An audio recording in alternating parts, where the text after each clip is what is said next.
India today is a land of rising aspirations, global dreams, modern cities, contemporary ideas. But these visions of modernity have to struggle with difficult social, economic and political problems. Negotiate with age-old traditions to create India 2000.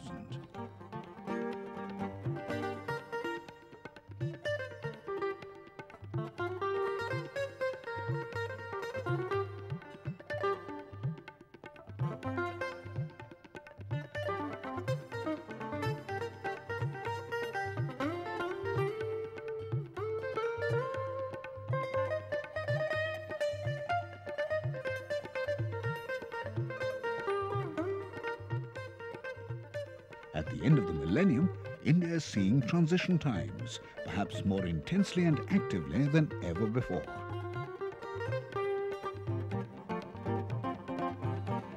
The new city and the new village are becoming the epicenters of the forces of transition.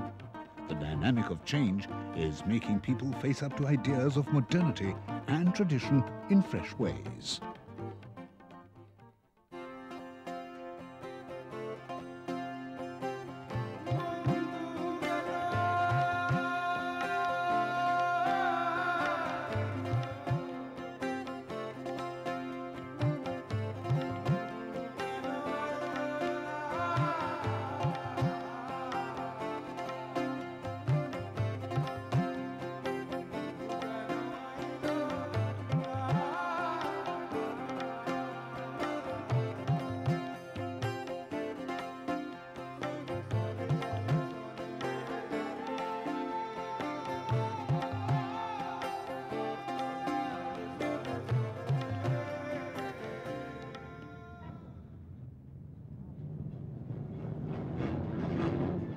The new city was manifest in around 23 cities with a population of more than 1 million in 1991. India's major cities, New Delhi, Mumbai, Calcutta, Chennai, Bangalore and Hyderabad have served as home to a wide variety of people, not only the elite. By the mid-90s, 27% of the population was living in urban areas. Moreover, 41% of the people were living in cities with a population of more than 750,000. The new city has fueled the imagination of people as a hotbed of opportunity, as a great leveler which lets at least people aspire to go beyond the accident of their birth into dreamlands, layers of fantasy, which often become reality. The new city lives on as a cauldron of energy and activity.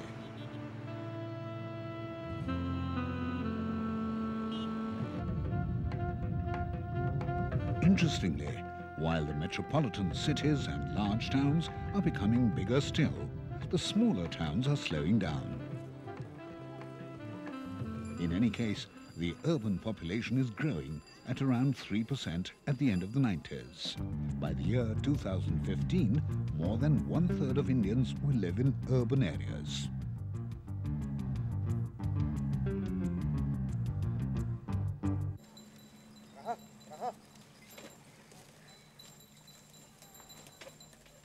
But not only the new city, transition is also creating the new village in India rapidly.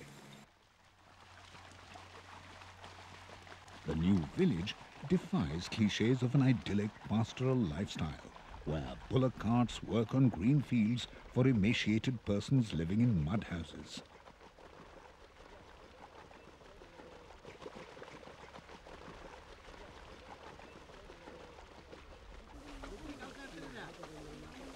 While poverty is a relentless reality for millions of people, transition has created a diversity of experience even in rural India. Development has brought wealth for many. The rural rich and middle classes today enjoy lifestyles sometimes more opulent than even the city elite.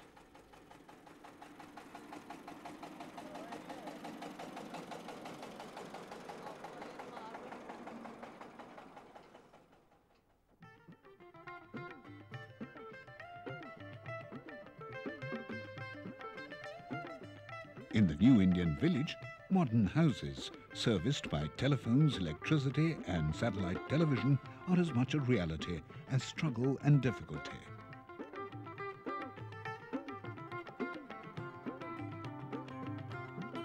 The new village seems to be transplanting the facilities and lifestyle of the new city to its own setting.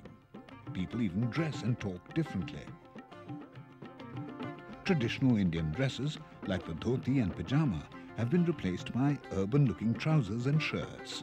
Poor, illiterate villagers often speak the local language with smatterings of English.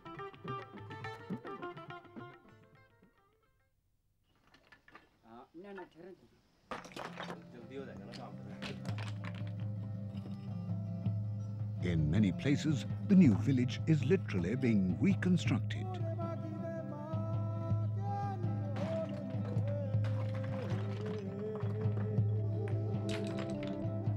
Temporary houses are being replaced by stronger structures called pakka houses. Transition is literally fading out the old to bring in the new.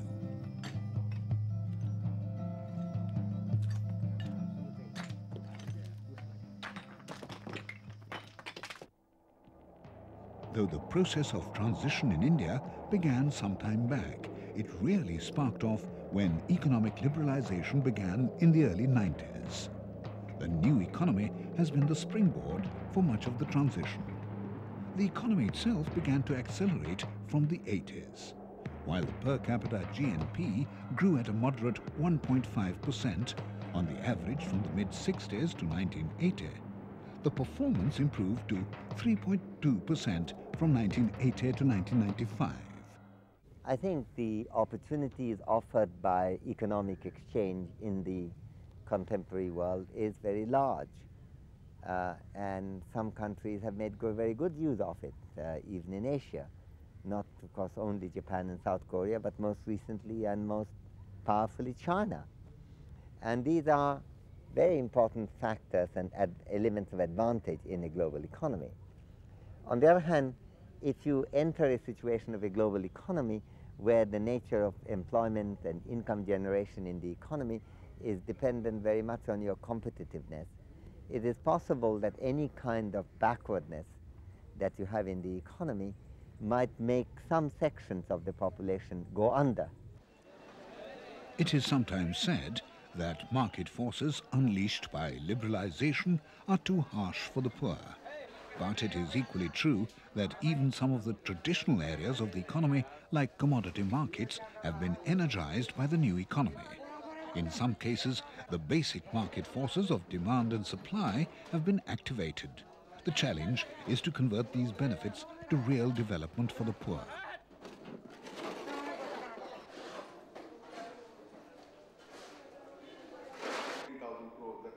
Indian business grew phenomenally in the 90s. As business persons enjoyed freedom from over-regulation, the free market thrived. A new business atmosphere was created. The years between 1992 and 1996 were exceptionally good years for industry. From around a mere 2% when liberalization began, industrial growth touched 12% by the mid-90s. Even the stock markets saw great enthusiasm as a new investment culture was created. Today, the new economy has reached a crucial stage where globalization is persuading Indian entrepreneurs to talk to business persons from all over the world to create new kinds of businesses. Policymakers face the challenge of opening up new areas of the economy, like insurance, which have social implications. For instance, how will these impact on the objective of giving a human face to the new economy? The human face on insurance is an interesting topic. Clearly, as far as we're concerned, insurance is a service. It's a very important service, and as I said in my comments inside, it is very important that all of us in the insurance industry recognise that our task is to ensure that these things that people cannot plan for are protected in the most effective possible way so that they can go about their lives or running their businesses in control of the things that they can influence. I believe that it is possible, of course, and we should always be keen to try and put as positive a human face on our product as we possibly can. In the era of globalization, business persons are beginning to appreciate the international mantra of value addition for the customer as the key to business success. First and foremost, to change the mindset of people. I think people have been used to a protected environment where they felt that whatever they did is right and there was nothing really to worry about from outside. That has changed 180 degrees. So I think the HR initiatives in all companies has been a major area to see how to change the mindset and how to get people to realize that they have to relook at the way they do business. The response has to be faster. They have to take decisions quicker. They have to provide better service. They have to provide better quality at a lower price. And these are givens in today's environment. One of the bedrocks of the new economy is the technology dream. Interestingly, Indians take pride in science in spite of a perception that it's preoccupied with spirituality. So even as India faces the challenge of fighting poverty, it doesn't seem to be shying away from the challenge of state-of-the-art technology. The technology dream is really happening. Experts say that India can capture 10 to 15% of the world market for upper-end manufacturing software in 2 decades. Today, the country exports $1.5 billion worth of software. The target is $10 billion by the year 2002. And by 2010, software exports are expected to be $50 billion. Technology planners are enthusiastically talking about India becoming a net exporter of technologies by 2010. Fortunately, the technology dream isn't happening only in the cities. Global science is touching base with even the village. Scientists are already talking about introducing precision agriculture based on modern information technology. Farmers will be helped by remote sensing and meteorological data to help make better decisions. Biotechnology is expected to improve yields and create new options. The new village is being anchored in modern technology at various levels. With the information revolution and technology revolution in full flow, the attractions of the city are being imprinted on the small town and the village. The link between the new city and the new village is no longer only through migration. The migration pattern seems to be changing. Demographers confirm that the migration from village to village is much more than migration from village to city. But migration has dropped in the 80s. Yet, around 30% of Indians are migrants.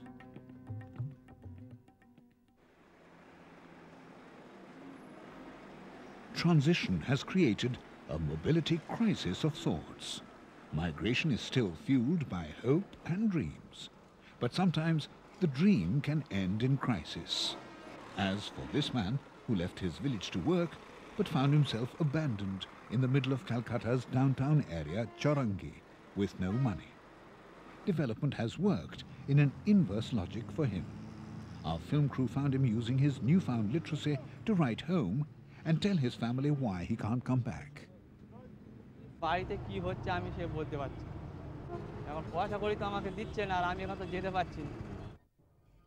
But migration continues to happen. It's a sign of society moving, refusing stasis, aspiring change.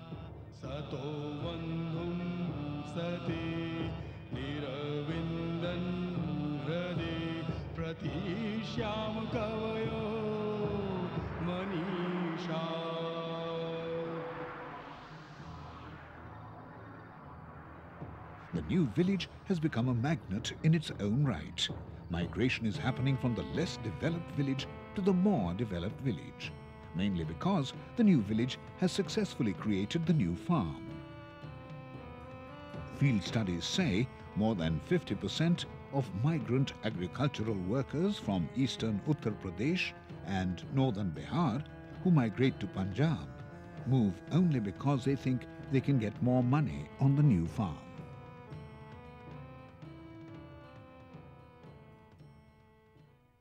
ये कोई ज़्यादा load है, 2 महीना 1 महीना कभी 4 महीना भी रह जाते हैं। घर-बार छोड़कर क्यों आते हो? तो पेट के वास्ते आते हैं। पेट में अगर कमी नहीं रहेगा तो फिर आएगा नहीं। जाता है खाता पीता खेती पथारी वही से कपड़ा लत्ता देखता वही से जो काम होता है वो कर लेते हैं. In richer states like Punjab, wealthy farmers no longer have to toil on their fields. Migrant labor, which is cheaper than local labor, is widely used. It is true that technology-based agriculture has benefited different classes and regions in vastly different ways. Transition has sometimes sharpened economic inequality in a situation of already existing social inequality. The landless and marginal farm labourers are still far removed from the pockets of rural privilege enjoyed by the big farmers.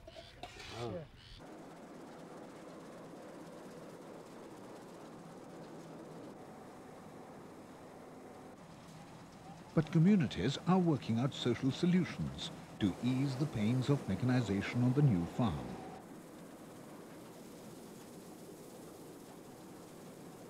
The combine harvester was introduced in 1970, but is still too expensive for many. Today, the poor landless workers, especially the women, are given the right to take away the paddy leftovers after the big machine has done its work. This ensures them income from a socially evolved formula. But the new technology has definitely created self-sufficiency in food. This has been celebrated as India's Green Revolution, which first happened more than 25 years back. But change is an ongoing process. At the end of the 90s, genetic engineering may well introduce new revolutions in India's food bowl. The crop pattern is already changing. In some places, the age-old preference for wheat is being complemented by paddy. Though rice isn't eaten in Punjab, the farmer is showing tremendous entrepreneurial sense in growing paddy just for trade and export. आज की date में non basmati मेरी USA में चल रही है. जो USA में नॉन बासमती अभी तक पारबोर्ड किसी ने नहीं दिया, बाकी सभी कंट्रियों में दिया है. तो मैं यूएसए में माल दे रहा हूँ इस वक्त. With greater spending power in rural areas, India is today seeing the emergence of a new consumption culture, even in the new village. According to studies, by the mid-90s, more than 70% of rural households owned a portable radio, a bicycle and a wristwatch. More than a fifth owned refrigerators, and more than half the households enjoyed a television set. Yet many poor people continue to be deprived. Consumption needs to happen in a more substantial sense. For human development, food, shelter, clean water, schooling, health care, energy, transport and means of communication are crucially needed. But like some other countries, India has managed to make some gains in real consumption. One of the critical indicators, the daily per capita supply of calories increased from around 2,000 calories in 1970 to about 2,400 calories in 1995. Yet, as India touches the end of the millennium, the central challenge is how to create economic wealth and social equity in different regions for different classes. There isn't any one purely economic solution or social reform formula which works in the new village. There are also questions of political power sharing, traditions and culture which often have a quasi-religious sanction, making change a hugely complex, multi-layered experience in India.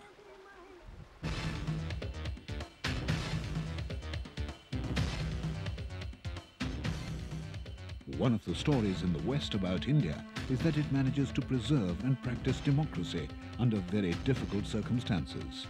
This is a true story, only it needs to be told a bit more. When you see the new Indian city and the new Indian village, you see not just economic development, or sometimes the lack of it. What is significant is that this is happening in a context of functioning democracy at the grassroots level.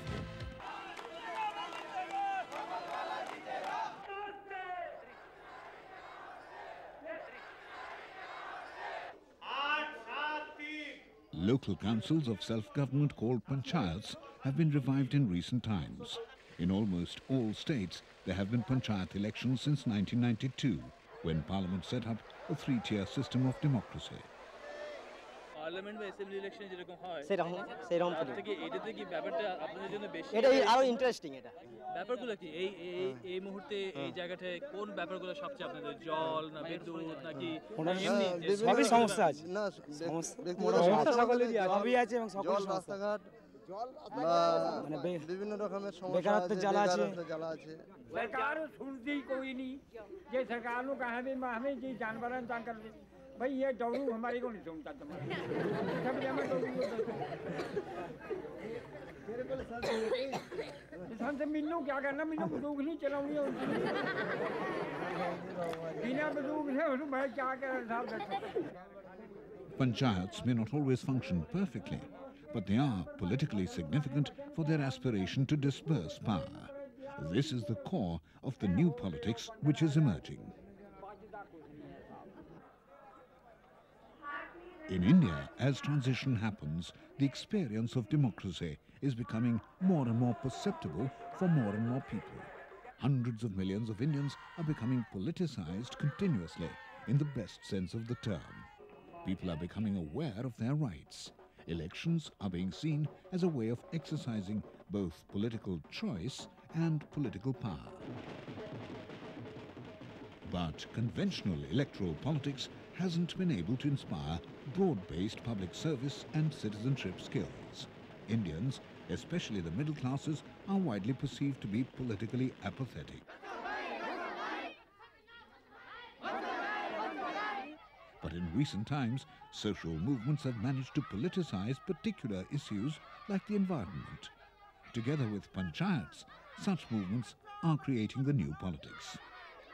परिवेश कथा आलोचना करिबा जंगल ध्वंस हैला जंगल ध्वंस हवा हेतु वर्तमान आज अधपतन अवस्था आज पहुंचिले तेणु हमर वृक्ष जीवर बंधु अनुष्ठान केशरपुर गोटे पद प्रमाण देइचंती हारो ना ताकू मारो ना ताकू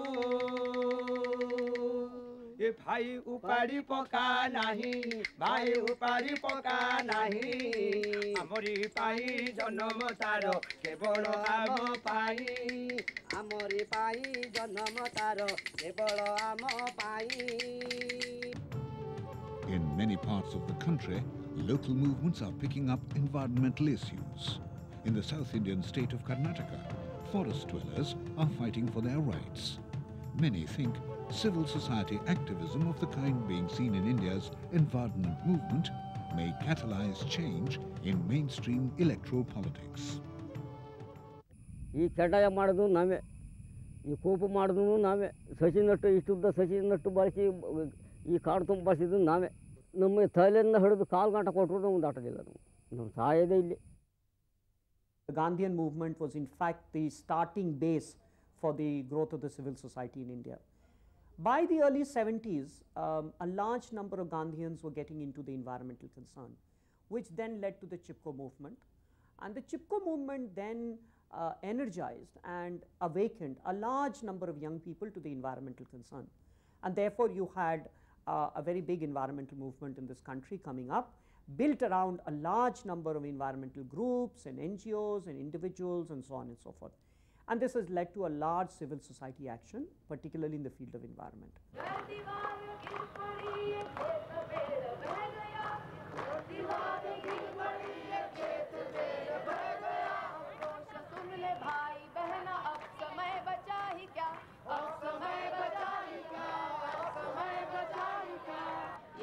In the 90s, Medha Patkar became one of India's most prominent social activists when she organized the Narmada Bachao Andolan to protest against the possible displacement of people in the Narmada River Valley because of a big dam project.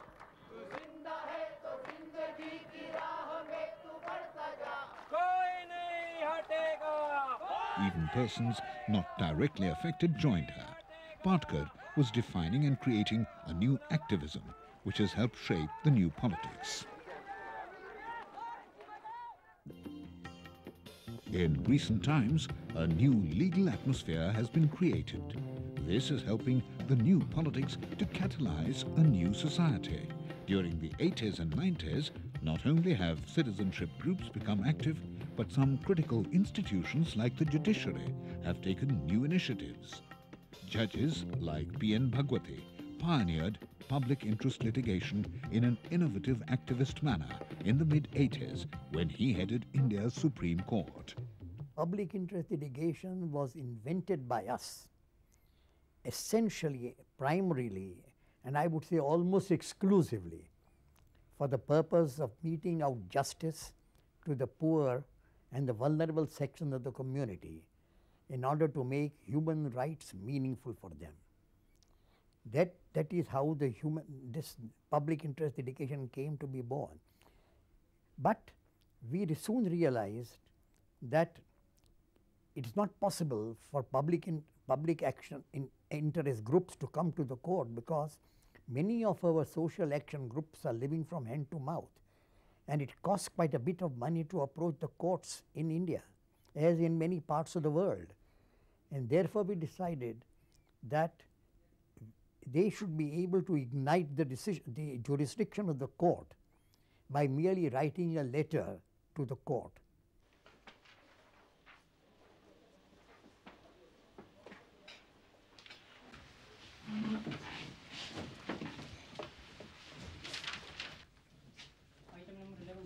Early death claim. The proposal was taken on 31st March 89, and the assured died on 12th of June 1989. Together with public interest litigation, consumer courts have helped make the legal atmosphere more citizen sensitive. Since the mid-80s, the new Consumer Protection Act has encouraged consumer groups and individual citizens to approach consumer tribunals like this one. The equations of market power are being made to change. The citizen is learning ways to use law to protect his consumer rights in an active market economy. The doctor. That is because on opening he found that this is a fairly mature cancer. It must have been there for about 2.5 years. 2.5 months. We have seen that. That doesn't mean anything in your favor at all. I think there are many strong elements of inequity in the subcontinental situation and Indian society that make our problems rather different from others. I mean, India has been a country where higher education has always been valued and elementary education completely neglected.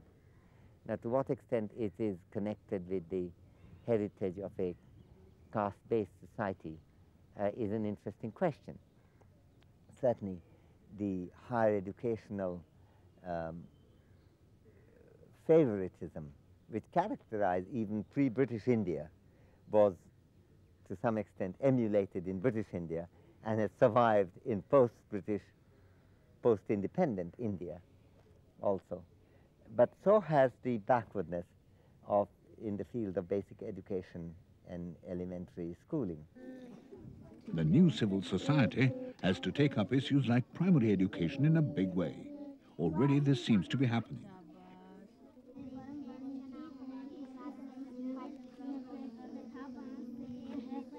In the hill state of Himachal Pradesh, public consensus has been found to be extremely effective in fostering education.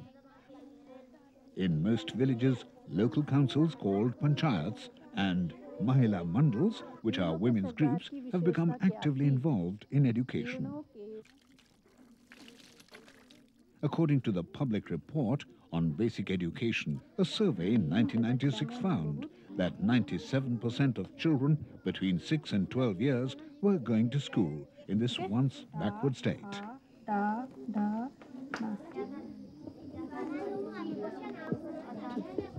The Himachal experience shows how much can be achieved with a conducive social environment. Yet another instance of Indian civil society at work.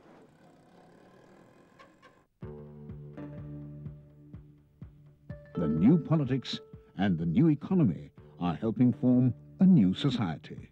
A new society where what's new is celebrated, myths lived and dissolved, crises tackled, and dreams dreamt confidently. As the century ends and a millennium begins, India's very own time clock is changing pace to usher in a new Indian individual, who is defining the new society.